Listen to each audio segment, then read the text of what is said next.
Fala pessoal da informática, bom dia.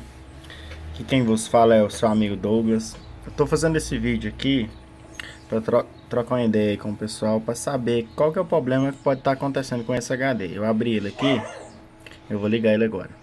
Ele tá ligado numa gaveta externa, alimentado por fonte e tal. E ele faz esse barulhinho aqui, ó.